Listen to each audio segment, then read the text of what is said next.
Bismillahirrahmanirrahim. Assalamualaikum warahmatullahi wabarakatuh.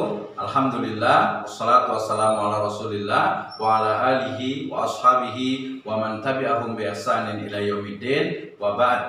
Qala Allah Ta'ala fi kitabihil karim, a'udzu billahi minasyaitonir rajim. Bismillahirrahmanirrahim. Ya ayyuhalladzina amanu la ta'kulu amwalakum bainakum bil batil illa an takuna tijaratan antaradhim minkum wala taqtulu anfusakum innallaha kana bikum rahima. Amma ba'd, fa inna asdaqal hadithi kitabullah wa khairal huda Nabi sallallahu alaihi wasallam. Alhamdulillah, syukur kepada Allah Subhanahu wa taala yang telah memberikan kepada kita kenikmatan iman, Islam dan juga ihsan. Kemudian sholawat dan salam mari sama-sama kita panjatkan kepada junjungan alam Habibana wa Nabiyana Muhammadin sallallahu alaihi wasallam, kepada seluruh ahlul baitnya, para sahabatnya, serta orang-orang yang senantiasa mengikuti jejak sunnahnya hingga akhir zaman.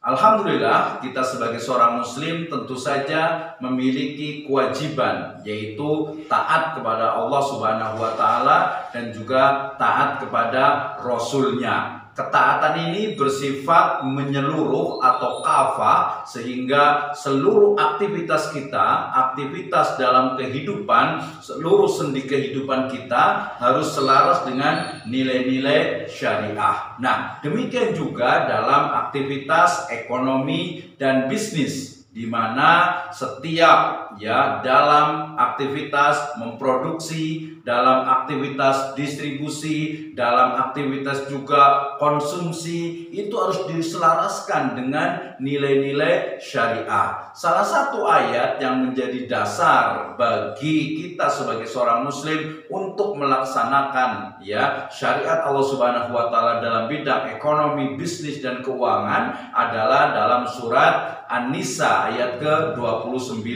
Allah Subhanahu wa taala berfirman, a'udzubillahi minasyaitonirrajim, ya ayyuhalladzina amanu, wahai orang-orang yang beriman, la ta'kulu amwalakum bainakum bil batil. Jangan kalian itu memakan, mengonsumsi harta kalian dan juga harta sesama kalian dengan cara yang batil, dengan cara yang tidak benar.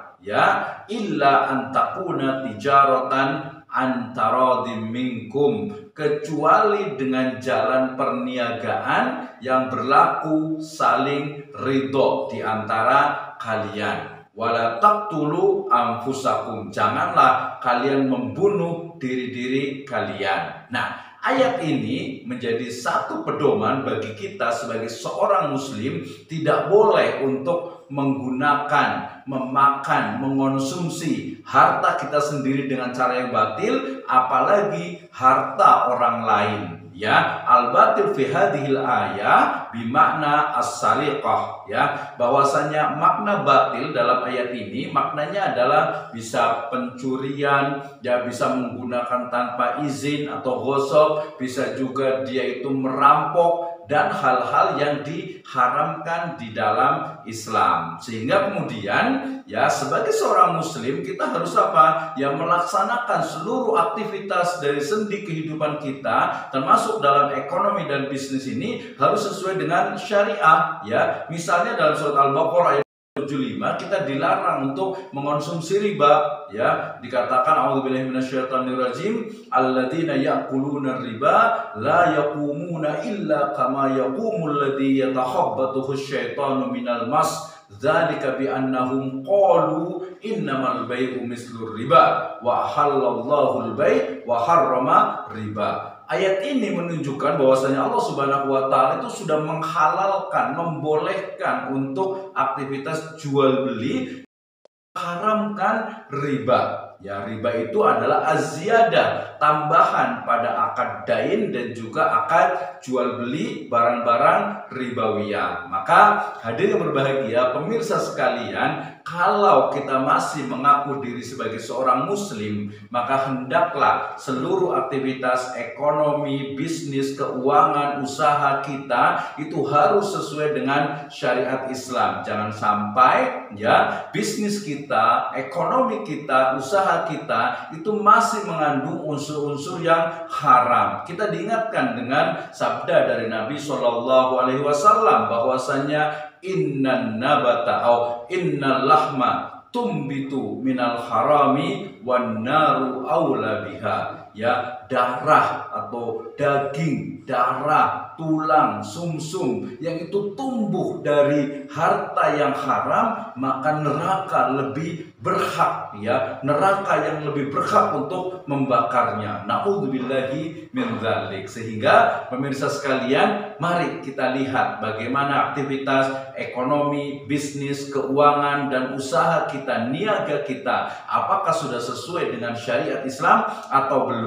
Kalau belum, maka segera kita berhijrah kepada ekonomi dan bisnis serta keuangan syariah. Jika sudah, maka tingkatkan terus agar harta kita itu betul-betul bersih, ya, dari unsur-unsur yang diharamkan oleh Allah Subhanahu wa Ta'ala. Dan ekonomi, bisnis dan keuangan syariah hadhihi minaddin. Ini adalah bagian dari syariat Islam. Sehingga ketika semua manusia meninggalkan ekonomi, bisnis dan keuangan syariah, I will stand here, saya akan berdiri di sini dan tetap memperjuangkan ekonomi syariah. Why? Kenapa? Karena ekonomi syariah adalah bagian dari dinul Islam, bagian dari agama saya, agama Anda, dan agama kita semuanya sebagai orang-orang yang beriman. Demikian, wallahu a'lam bishawab. Wassalamualaikum warahmatullahi wabarakatuh.